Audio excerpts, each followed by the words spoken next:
This is Justin. And this is Haley, and you're listening to The Price of Avocado Toast. We're a married millennial couple wanting to normalize conversations about money. We want to hear about your highs and your lows, The do's and the don'ts on your path towards financial freedom. Hi Toasties, welcome to Price of Avocado Toast. Whether you're a first-time listener or you've been following us from the start of this thing, we're so glad to have this conversation with you today. This week's episode is an interview with Kealy from Sustainable Finances on Instagram. And I'm so excited because she's talking all about sustainability in the world in general, but also specifically in the finance world. And I think that this is an interview that everyone can benefit from, even if you're already taking steps to be sustainable, or if you're like me and you didn't really even know the definition of sustainable. I think that it's definitely something people can benefit. Yeah, it was really great getting to meet her and, hear a little bit about her story, and then also hear how she kind of weaves in sustainability as the lane that she wants to, speak on in her Instagram. It was really cool getting to talk to her about that, both in the interview and afterwards as we were kind of hanging on Zoom for a little bit longer. Definitely. All right, guys, we're going to get into the interview. We hope you enjoy. All right, Toasties, today we are sitting down with Kealy from the Instagram handle at Sustainable Finances One. Kealy, thanks so much for taking some time on a Saturday to chat with us. Yeah, thank you guys so much for having me. It's a pleasure to meet you guys in Zoom person finally. Yes, strange world. I feel like I've been in your close friends on Instagram for quite some time, so I feel pretty honored. You should be. That close group friends is literally 10 people. So yeah, you're one of them. I love it. Thank you. Thank you. As somebody who's not super into the Instagram world, I'm not really deep in it. Close friends, do you pick who your close friend is, or is it the person who just watches your story the most? I have never done it, so why don't you explain it, Kealy? You pick the people that. So you're legit. Okay, sick. Yeah, and then people post private things to their close friends. Wow. Large things that they don't want everyone to know. Gotcha. I'm in the know. Very cool. I love this. That's it's so rad. Fun. Yeah, I wasn't sure if it was just the person who's scrolling Instagram for 3 hours and is always tracking your story, and they're hey, they're your close friend because they're basically stalking you. Oh, the number one stalker. Yeah, exactly. Well, sometimes it's like that. Yeah, exactly. Yeah, for sure. They're kind of the same. So, Kealy, can you just start off by telling all of our Toasties who you are, what you do for work, where you're from, just a little bit about yourself? Yeah, absolutely. My name is Kealy. Got married recently, so my name's Kealy Shea now instead of Kealy Parrish. Congrats. So I'm originally from Ohio, but I'm stationed in Virginia. I'm currently active duty Navy, and I work at a branch health clinic, the largest branch health clinic in the world, actually, in Norfolk. I've been in the Navy for about 9 years. I started Sustainable Finances during 2020, just because I felt like I had a lot to share. I was learning a lot about sustainability and how my finances could intertwine with each other, especially after my divorce in 2018. I had a really bad divorce from my ex-husband. He left me with about $30,000 worth of debt, which in the grand scheme of things isn't that much debt. But when you become a single parent, literally overnight, and you have to take over a mortgage payment all by yourself. You have to take over 2 car payments all by yourself. One of the cars even got repossessed and I was still paying on it. Just trying to find ways to save money and sustainability as a way to do that. And so I use sustainable finance as a way to teach other people to be more sustainable with their finances and to be more sustainable in their life, and to save the earth a little bit more too. I love that. That's awesome. I have this book sitting right here called Ishmael by Daniel Quinn, and I was just reading the back cover because a student's parent told me I should read it as a history teacher, and it kind of is somewhat about taking care of the earth because we're on this collision course for disaster. So it's kind of fitting that we have you on the podcast for today as I'm looking through ways to actually be better to our earth, and sustainability within finance. That just seems like the crossover is massive. Yeah, absolutely. So what would you say sustainability is, if you could just kind of summarize it in a quick little gist? Quick little gist is, doing the best that you can to, stop buying as much stuff as you can, to reduce as much as you can, and try to reuse things as often as possible. A lot of people think that sustainability is by going out and buying the newest metal straws, when in reality, you can just be using the same straw from the hospital that you got when you had the baby. You know what I Yeah. mean? Just reusing things as much as possible, giving things like a second life as best as you can. I think that kind of sums up sustainability the best way possible. That is And awesome. That's great. We've had some guests on our podcast, Mike and Maggie from the Friends on Fire podcast, and Maggie mhm, very much is like tapped into the idea of like minimalism and sustainability within finances. And I mean, minimalism makes sense to me, yeah, right? Like that concept, but like the sustainability, I couldn't really wrap my head around it in like the finance realm too. We're not the most sustainable No, people. We definitely have room for improvement. We don't use plastic water bottles. So there's that. there's that, I But that's guess. good. there's a lot of room for improvement. So that I just want to know like everything there is to know about sustainability because I feel like I don't really know much about it. I feel like people talk more about minimalism and just not having a bunch of crap. And I Yeah. guess those kind of go hand in hand. So they kind of do go hand in hand. So my husband, it's so weird to say husband now. My husband is definitely like a minimalist.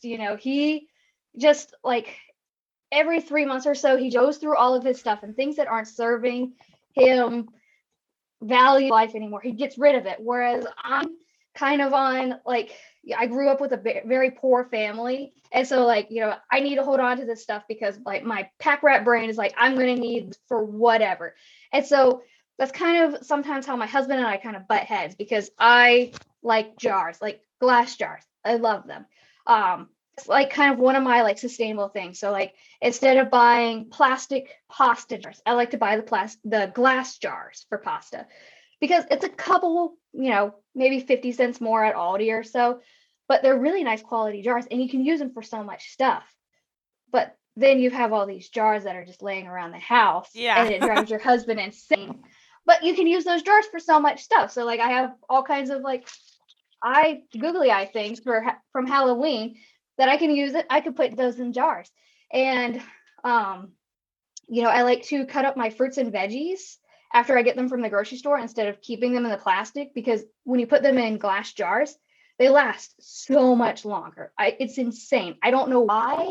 I'm sure there's some kind of science behind it, but I just started doing it once and like my strawberries that would go bad in like 2 days would stay in the jar for like weeks with no mold or anything. Same thing with carrots and celery. And so just like literally having my fridge filled with jars, they're being used, but there's so many that aren't used. And so every few months or so, he's like, all right, do we really love this jar that much? Is this jar better than this jar? And so we have to like find that boundary between his minimalism and my sustainability, specifically with jars and just Yeah. other things too, because this could totally be reused for thing. And he's like, no, are you really going to be using it for something? And I'm like, probably not.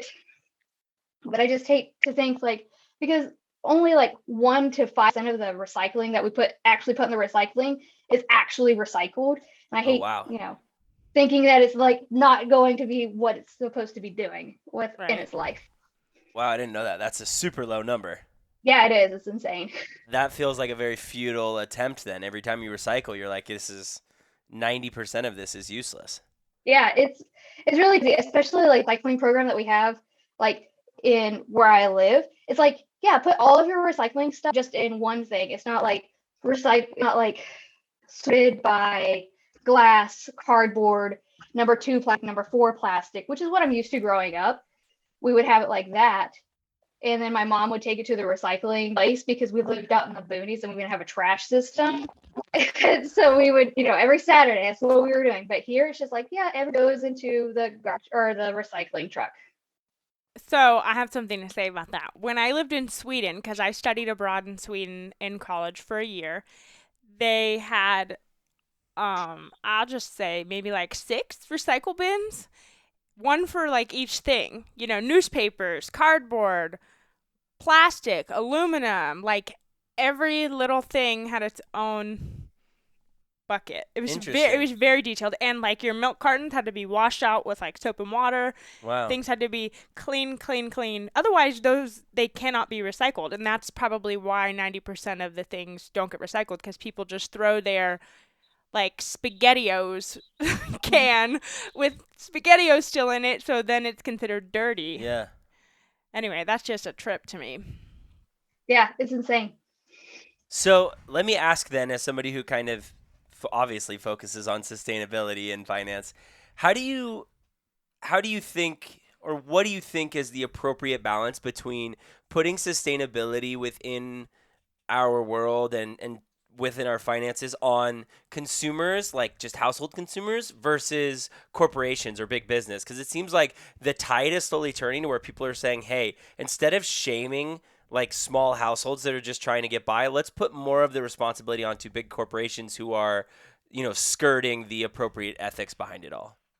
So that's what you bring up, because there's a book out there, and you can actually do it on YouTube, where it's like a digitalized or cardized version of the book. It's called The Story of Stuff. I don't remember who the author is, but basically that book, it's been over several years, saying sustainability is supposed to be on those big corporations and how it was never supposed to be on the small consumers, the small businesses. It was always supposed to be on larger ethical companies. Wow. And with that, yeah. And with that, I think the tides are turning to where there are, larger corporations who are trying to be as eco-friendly as possible. But a lot of this, I just feel like it's a lot of greenwashing. I mean, by greenwashing is they're putting this like eco label, they're putting this green label on top of something. That way, consumers are buying more of their stuff because they think that they're more sustainable, they're more Mm-hmm. eco-friendly. When in reality, they're not. There's a lot of things that go behind being, eco-friendly. What kind of wages are they paying their workers? What type of materials are they being used? How are they sourcing those materials? How are they producing those materials? Are they using oil to do that stuff versus wind power, solar power, things like that? But it's larger corporations who should be trying to be as eco-friendly as possible. But I think if we could get more and more individuals who are working towards being sustainable and buying less stuff from these people, then they will ultimately turn the tides so that they are producing what people want, not what the corporations want, so that they're not as profit driven, which I understand in business you want to turn a profit so you can make some money. But instead of paying for a CEO's fifth summer home, maybe we're paying with our wallets, with our votes, to make the earth a little bit better so that we're leaving a good place for our children. Yeah. Have you heard of the book Wallet Activism by Tanya Hester? I have heard of it. I haven't read it yet. Me neither. I haven't read it, but I just heard about it like a little under a month ago, and I was like, I really want to read that book. Like, Yeah. it just seems like a really important book as we like navigate, like you said, just moving into finding ways that small consumers can do good, and Mm-hmm. then use our wallets and our activism to force change from above. Yeah, absolutely. A book downstairs I bought a few weeks ago is called like Sustainable Economy. I haven't read it yet, but that's also sounds very similar to that type of too. Yeah, it seems like pretty cool. I'm Yeah. interested in it for sure. We should So read that. yeah, I know. I gotta friggin' end up getting it on Amazon, or maybe I guess not Amazon. I don't know. I want to support them thrift books or something. Okay, so sustainability. Thank you for kind of chatting through that a little bit. Can you just tell us now about like your debt-free story? Can you Yeah, just tell us a little bit absolutely. about like your history there? Like you said, you post-divorce had a decent amount of debt, and I'm imagining that like we're moving into maybe getting rid of it. So tell us a little bit about your debt-free story. Yeah, absolutely. So when my now husband, we met literally the day after I got separated from my ex-husband. It was very serendipitous. It was very amazing and awesome. We met Tinder. You know how that goes. And we were sitting on the couch one day. He was telling me about his degree that he has. He has a 4-year degree from ODU, which is a pretty, good college around here. I was like, oh, so you probably have a debt, right? He's like, no, I don't have any student loans. I'm like, oh, really? No student loans? That's interesting because, he's the same age as me. By that point, we'd probably been out of high school like 4 or 5 years, and got his 4-year degree in actually 3 years because he graduated early. And I was like, oh, okay, so no student loans, but you probably have like some consumer debt. You have a car loan, right? He's like, no, I don't have any debt. I'm like, what? Oh, debt? Insane. He's like, none. Like, there's no way. Everybody's in debt. That's the thing. Everybody has debt. He's like, no, I don't have any debt. Like, I don't have any student loans. I don't have a car payment. I don't have any credit debt. I'm like, that's amazing. And, it was, very shortly after I divorced my husband. And I'm like, wow, I really like this guy. Seems like he has a really good head on his shoulders, and I want to try as much as possible. So I got surgery on my foot, and then I was awake because I couldn't sleep because of the pain. And I was scrolling on Pinterest, and I found most people find when they're trying their debt free. I found Dave Ramsey, and I found his baby steps. I was like, oh, this is really, really interesting. So I kind of tailored the baby steps to what I felt was appropriate for me. And I, started the Debt-Free Snowball, and I'm using like software called Undebt.it. I don't know if you guys ever heard of that, No, I but haven't it heard of like, it. oh, this really cool website where you just like plug in all your stuff, and you can do like Snowball, the avalanche, or you can do a customization one. And I ended up a customization because all of my credit cards are only at 4% interest rate because I'm protected under the service members silver relief. Um, it's something military members are able to apply for. So at their credit interest is very, very low. That's great. And so I know I was working on personal loans I had accrued while I was in my yucky marriage, and that I had accrued during the divorce, trying to get divorced as quickly as possible. I got a personal loan for like $2,500, paid a lawyer, and he got me divorced in 6 months. Oh, wow. Wow. Amazing. That's very From fast. from a different state, because I filed for divorce in Ohio because I'm still an Ohio resident, and he's like, yeah, absolutely, I can do it 6 months. And wow. So going through all of that stuff, and then in July of 2020, I became debt free. And then I accrued a little bit more debt because my husband's car wasn't working. And so we had to get a new or we didn't get a new car. We got a more reliable car. And so, he got my 2003 Camry, and now I'm riding around in a 2015. So that's Nice. exciting. A car from from last decade is exciting. I've never had something like that. So now literally just the car loan is at $10,000 right now, which I'm not too impressed with, honestly, because it's like I was emotionally spent during my divorce, like I was, and I've come a long way. I wasn't by not putting my insurance on credit card and budgeting. Husband's budgeting with me, and it's just a lot of fun, and it's just insane. And so just had to adjust our budget even more because we're gonna have a baby next year. So Hey, congrats. thank you.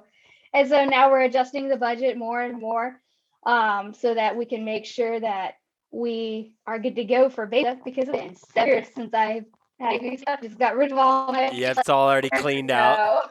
Yeah, like 2 years ago, I'm not gonna have any more babies. And then we're like, no, no baby. That's exciting. Congratulations. Thank you very much. Yeah, that's wonderful. So, I mean, it's obviously fitting because you've talked about sustainability, but did I hear right that it's a 2003 Camry? I do have a 2000 Camry. That's wild. That thing's almost 20 years old, but those Camrys run forever. Forever. Camrys are such a good car. Insane. I love it. So one of my cars was having a lot of issues. The grandfather was like, hey, I'm selling this car. And I was like, okay, how much do you want for it? He's like, $2,500. And I'm like, that's it, sold. Sold. And, Oh, yeah. yeah, so I got like a loan from the Fed, paid it off in like 3 months. That's It was- awesome. I want to circle back to paying off all of your debt and then having to go back into debt to get a car. I feel like that's really common. A lot of people, they work really hard, they pay off all of our debt. I've said this before, I'll say it again. I often feel like it's harder to stay debt-free once you pay things off than it is to like hustle and pay it all off, because the world is very tempting and things happen and we have to do things. We need cars, right? Yeah, And absolutely. the personal finance space and Dave Ramsey and all of this tells us debt is horrible, like this is the worst thing ever. But if the only debt you have is a car loan, how much is your monthly payment for that, by the way? So it's $201, but I pay 50 on. That's literally less than our electric bill some months. Yeah, so exactly. I'm just reiterating that it's not bad to have a car loan. I mean, a lot of people have car loans. We need cars. We need to do this. Sure, sometimes we want to pay in cash if you can, but because you didn't do that doesn't mean you're any less than because you had to go back into debt temporarily to have an affordable car payment. That's very affordable. Yeah, and I mean, their other vehicle is a 2003. So it's not like Exactly. they're going to have a 2015, get rid of the car payment, and then get into another car payment, and then get into another car payment. That's the issue, is like the cycle of car payments Mhm. that are never ending. People just live always having a car payment each month. It's like, decide on a good, reliable vehicle, spend the money investing into it because you need a good, reliable vehicle, and then drive it until it falls apart, basically. Which I'm sure the Camry's not even anywhere close to that because those things are built like tanks. But Oh, I it's mean, insane. yeah, I love that. I loved my Camry. It was like the coolest car. But yeah, I mean, like that's the issue. I think is the cycle of the car payment that people get into versus like it's okay to have a car payment for 6-7 years. Try and pay it off ahead of time by throwing some extra money on it, and Yeah. then once it's paid off, drive that car for several years. Yeah. I think anyone who started following Dave Ramsey, it takes a moment to reshift your mindset Yeah. around all of that. And for a long time I thought all debt was bad. It was the most horrible thing ever, but that's not necessarily the case. And people just need to do what they have to do, to get by. Yeah, absolutely. Okay, so I want to ask first because you mentioned you're currently in the active services. First off, let me say thank you for your service. Yes, thank you. Secondarily, I think is it this week that is Army versus Navy? Is it this Oh, week the I'm big not football game? sure. I don't know either. I saw Army well, I guess Army and Navy. They always do a really cool thing, like where each year for their games they have really cool jerseys that they put out for the big football game, and it's like my favorite college football rivalry because I don't have a horse in the race, but it's just like really cool to watch these two military schools like on a football field. They played a couple years ago in the snow, and it was really cool. So Justin likes football, if you yeah, haven't clearly I like noticed. football. So you mentioned Navy earlier, and I was like, I think the big game's coming up soon. Oh Um, gosh, I have no idea. Couldn't tell you. fair enough. I'll have to look it up. So you're in the Navy. What does your husband work? Haley had mentioned maybe that he's like does something else that I think is even more work. Are you comfortable sharing what he does? Yeah, absolutely. So he's a stay-at-home dad right now, which we love. Woohoo! Yeah. So like during 2020, he was in this very toxic job. He just didn't really like it. And he's like, "Hey, I'm not going to do this job anymore." He didn't really have anything lined up. And so I'm like, "Hey, it's okay." I was getting ready to go on a deployment to New York to help offset the COVID cases that they were happening. I was on the USNS Comfort. Um, and so I'm like, "Hey, I have enough money. If we rework the budget, like I can, sustain us monetarily while I'm on deployment." Yeah. We didn't know how long the deployment was going to be. We were thinking maybe 3 months or so. It was only a month, so I came back and I was doing this quarantine stuff. And we were just got to talking and talking. I was like, hey, why don't we, reevaluate you going back to work during this after the summer because Hadley was home from school, didn't want to really send her to daycare because that's really expensive. And so, he stayed with her all through summer 2020. They did a lot of homeschool stuff. She excels academically. Like her reading is just top notch. It's amazing. Because of everything that he's did. He takes care of the house. He does most of the cooking, especially now that I'm pregnant. I don't want to cook anything. I am tired. I am nauseous. I don't want to do anything. He does most of the Yeah. cleaning. I do as much as I can, but I'm working most of the day. So he's like, that's my job. I'm picking up the house. He takes the kid to school. He picks her up. He makes sure that she makes her lunch. She's pretty independent with that stuff. But yeah, he's a stay-at-home dad, and it's amazing. It's gonna be really good for the new baby because we won't have to pay for daycare either. Daycare is Yeah. expensive. expensive for newborns. Yeah, seriously. That is just awesome. I Yeah. love hearing stories like that because I think that a lot of people don't honor stay-at-home moms, not even close. And then below that is like stay-at-home dads. People think like, you know what? Like it's such an antiquated idea that the man has to work outside of the house or that's a woman's job or, just like very weird ideologies Mhm. around it. So it's so cool to hear that a dad's like, "Hey, no, like, I'm in a toxic environment and it's not good for me." And that his wife was like, "Okay, then get out of it and let's support, the household another way." Like, it's just really cool that you guys have made that work for your team. I think this is the ultimate financial win.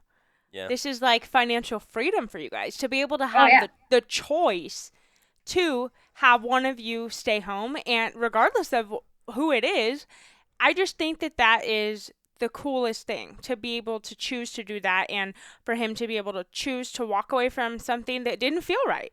Yeah, it's really cool. And it's almost like, something that I wish that I would have had growing up, a parent who was staying home, somebody who would take me to school so I didn't have to like scramble and find a friend to hang out with, almost being forced to make friends. So I could go hang out with them before school and after school and, almost walking on eggshells to make sure that we stayed friends so that I didn't have to, go somewhere else, after school. And any times that they have stuff during the day that they need to do because she was to a private school too, and they have a lot of stuff that they do during the day, and he's always available to go and watch that stuff. And I had a mom who worked, 9 to 5. She could not get off work to go watch a silly play, whereas he can go off and you know hang out with her during the day for school stuff. It's really cool.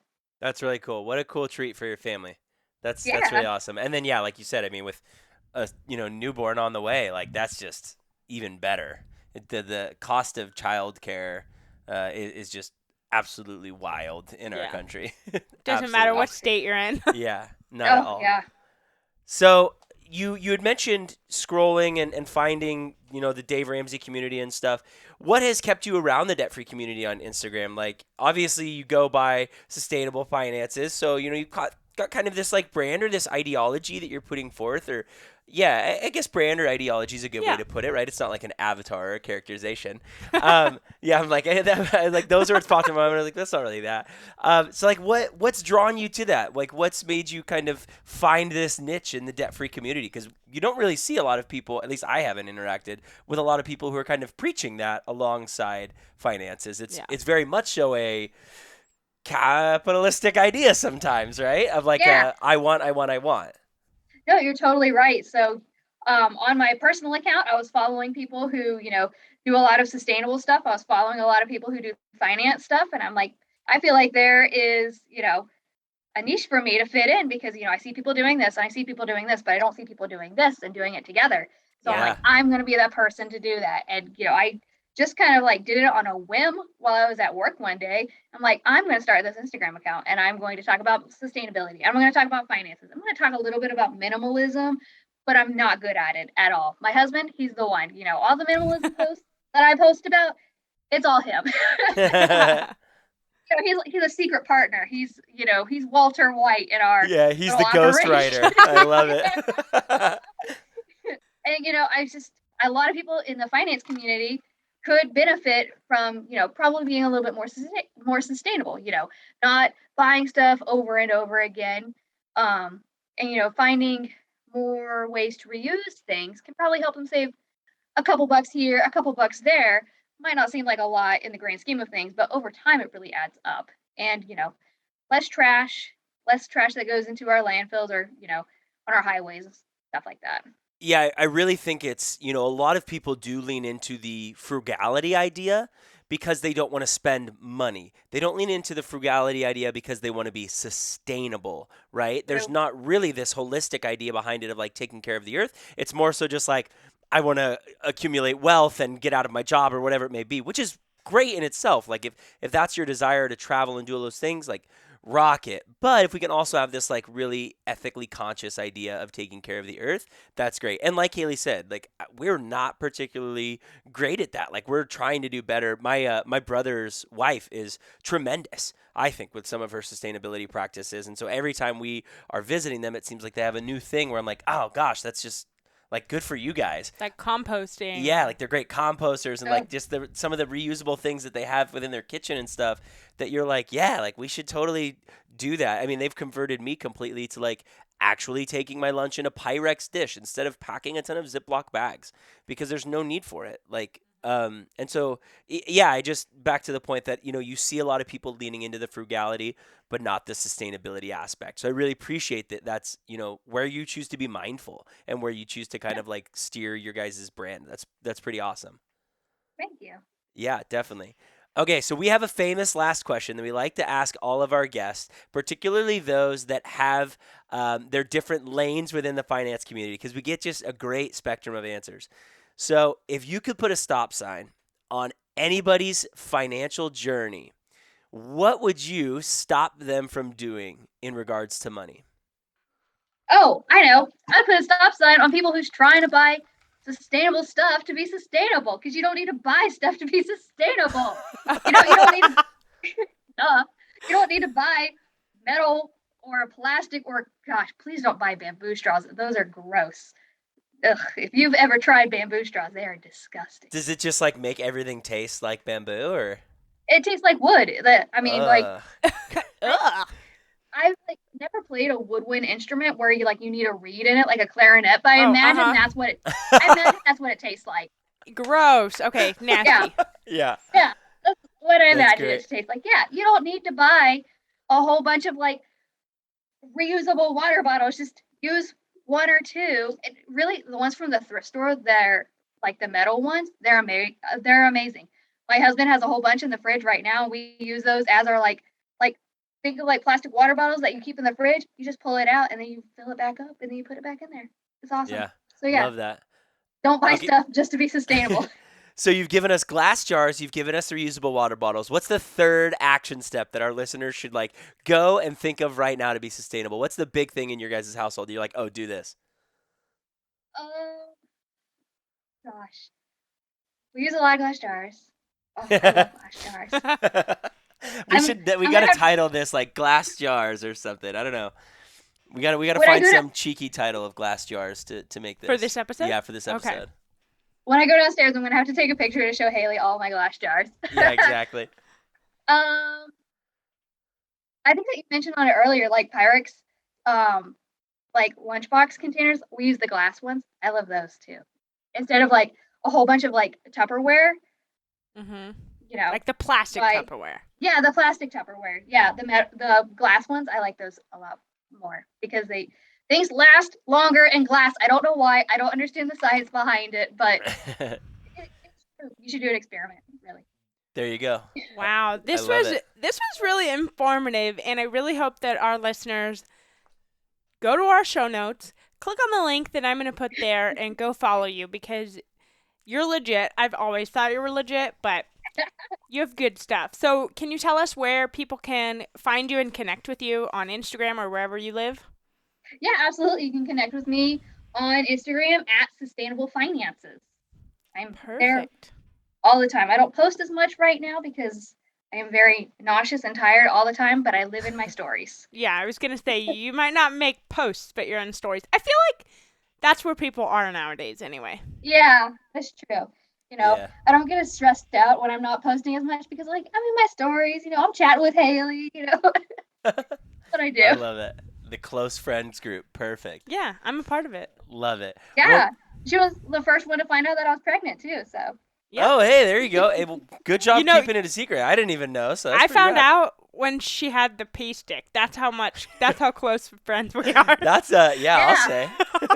I haven't even posted it to the rest of like my followers. So only my close 10 group of friends know.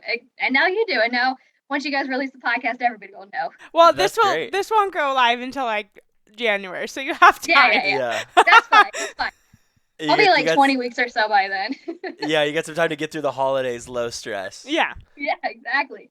Awesome. Well, thank you so much, Kealy. Enjoy the rest of your afternoon, and we'll chat again soon. All right. Awesome. Thank you. Take care. That's going to do it for this episode of Price of Avocado Toast. As always, we're so thankful to have had this conversation with you and so grateful to be part of this community. Happy budgeting. You've got this, Toasties.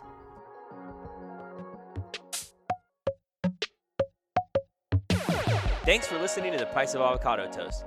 If you vibed with this episode, share it with a friend that you're comfortable having money talks with. And if you don't mind, we'd love if you could rate, review, and subscribe wherever you listen to podcasts. If you're in need of my support as a financial coach, message me on Instagram. I'd love to help in any way that I can. Until next time.